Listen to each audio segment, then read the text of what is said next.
Well, joining us now is an Oakland native who's an award-winning spoken word artist. He's also author of Pistol and Prayers, and he is an Oakland Commissioner of Arts and Cultural Affairs. His name is Ise Lyfe, and he's joining us now with Toure.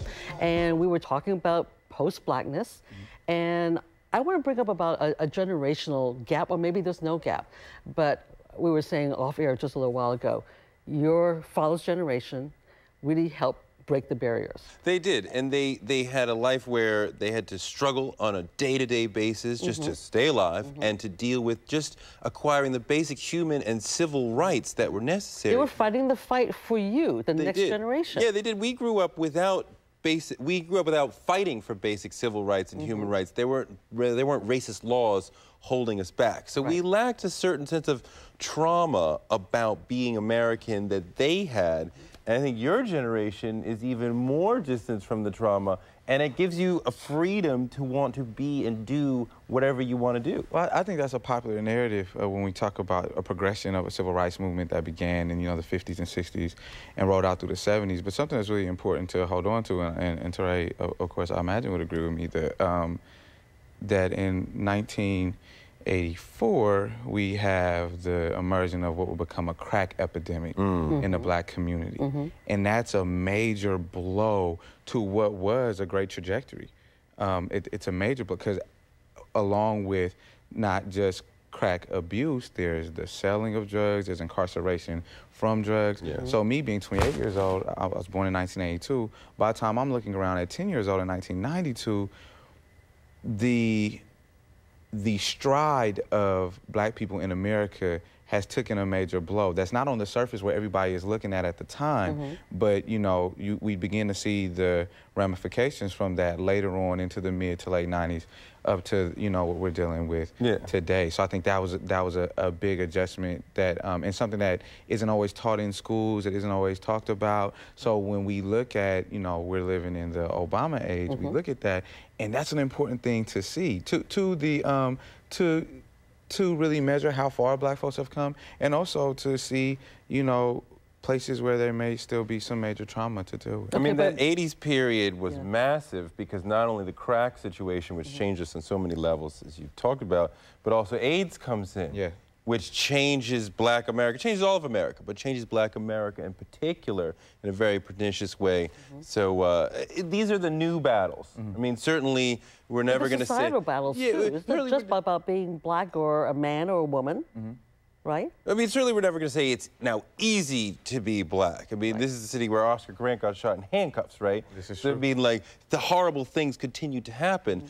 But, some of the older people I talked to for this book were like, well, I see the younger generation is angrier than we were, and y'all have it easier than we did. But I think what that anger comes in, imagine you're in a dark room, right? You're in a dark room, and then imagine you're in a room that's full of light. So let's say you're standing in a room that's full of light, and someone walks up on you and they hit you in the face.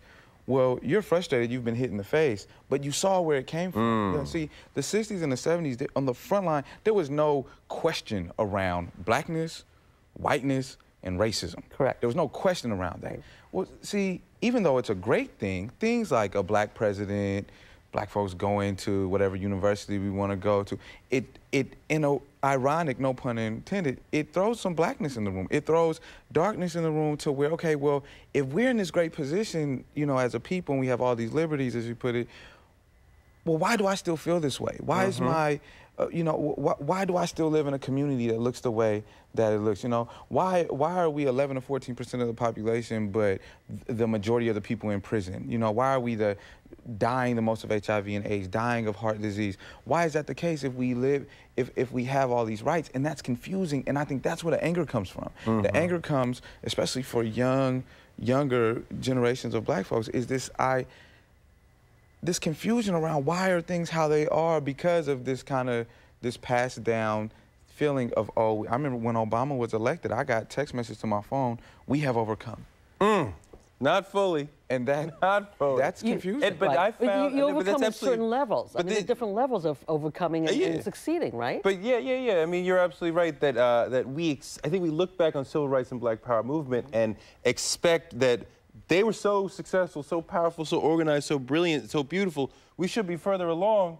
And this is where we are, you know, and your metaphor of the dark room and the light room is exactly what I found when I interviewed all these people talking about what's the most racist thing that ever happened to you, because in the past, they saw it coming.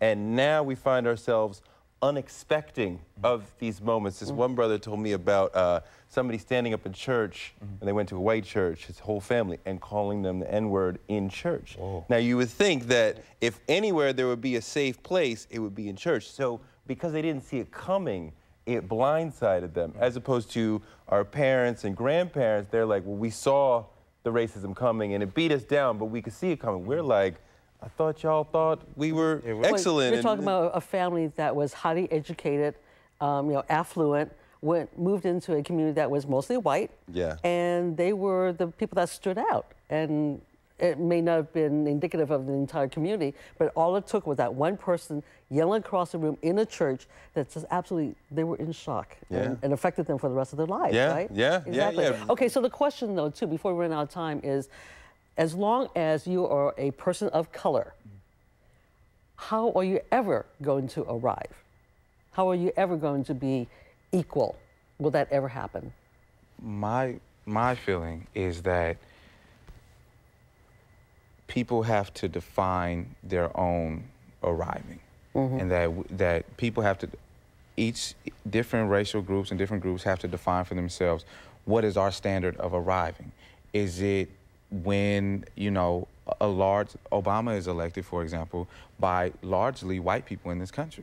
So does him being voted in to become president, is that our standard for where we are, or does that come from somewhere else? And I think that that's the only way we can even begin to have that conversation if communities are defining for themselves what arriving or what success is. Yeah, I don't even know what there is, right? Like, what would be the metrics to define, like, we are there?